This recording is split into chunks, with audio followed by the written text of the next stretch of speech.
Michael W. Ford.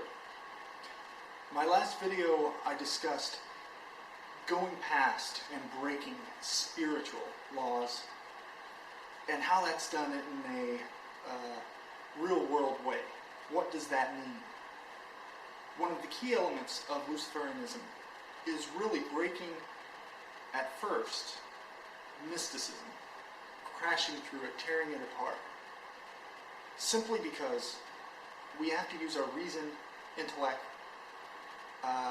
and knowledge in understanding what we're doing as an ideology.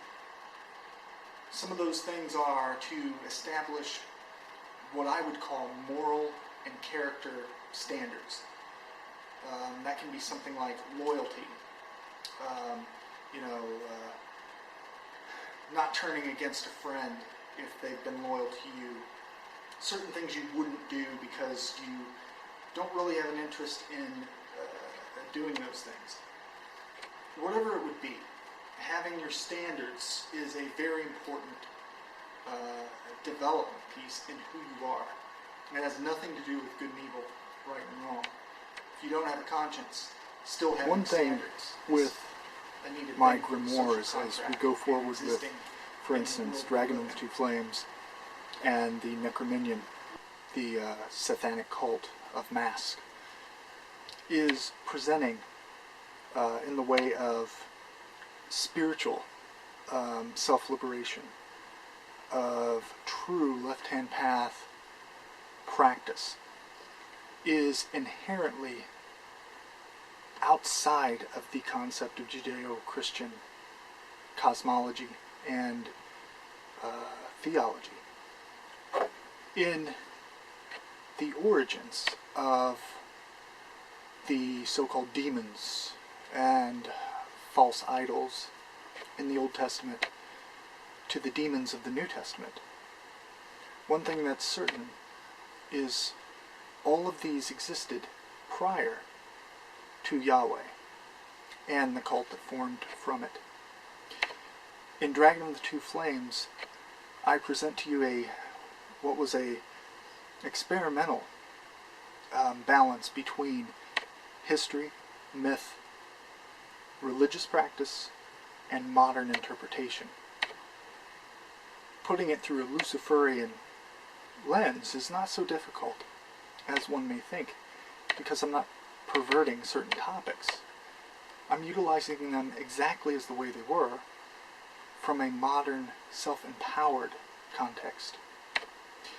In the Sethanic Cult, or the Egyptian grimoire that's forthcoming, beyond the work Charles Pace did, I've carried it on to another level, in that we're taking the rituals of the pharaoh, of the ones who were embodying themselves with the Ka and living Ba of Horus, and after death Osiris.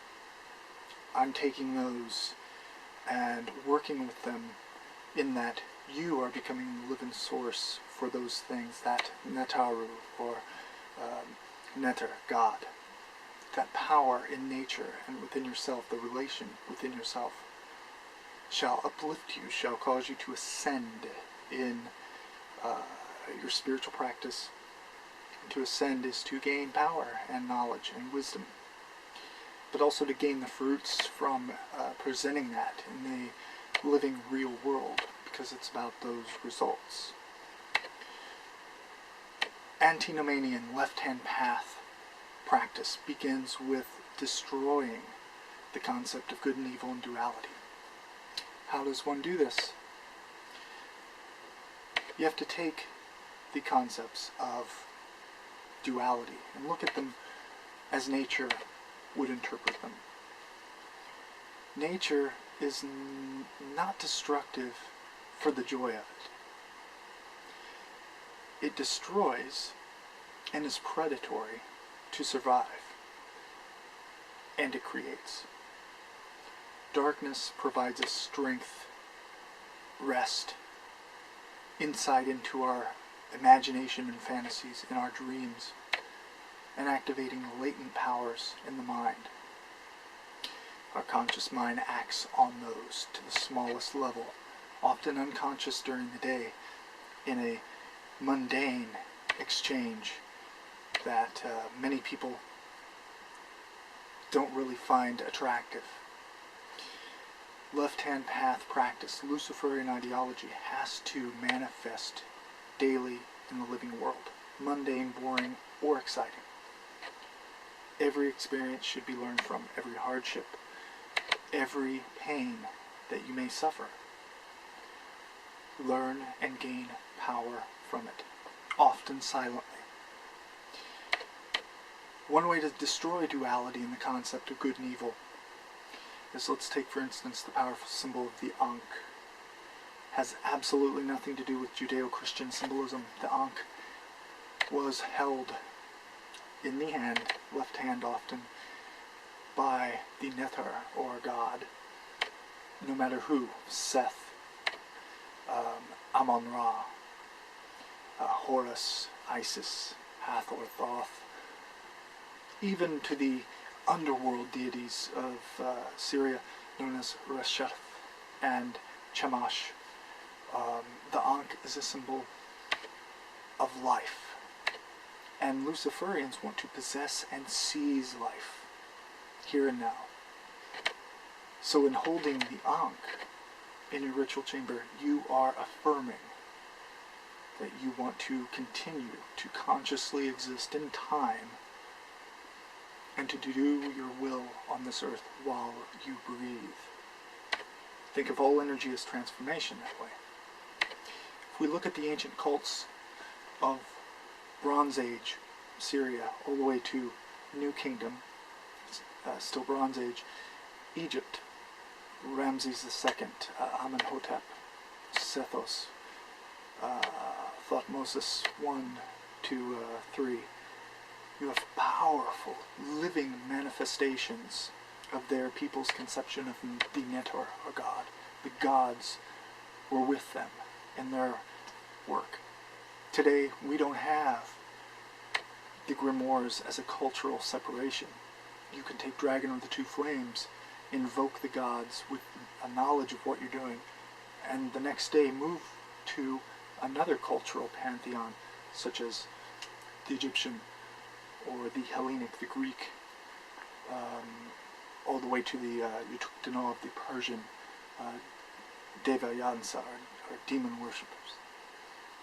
Luciferianism is just that. What you'll see with my forthcoming Necrominon is a reinvigoration, if you will, of the Egyptian gods in a balanced way. You will invoke Isis. You will invoke Horus, Amon-Ra in your workings, and they all have strong symbolism and a conclusive manifestation of the path you choose in life, often subconsciously. The invigorating, motivating power and model of a deific mask is Seth, and the darkness of Apep, the Egyptian god's enemy, is actually a motivator and a strengthener, and you'll use it accordingly. Thank you for watching, and continue your path. If it's Luciferian, make sure that you are learning key basic things that will help you to destroy the Christian cosmology often implanted in us from a youth. That's what my grimoire is aiming to do, with fact, theology, ideology, and practice.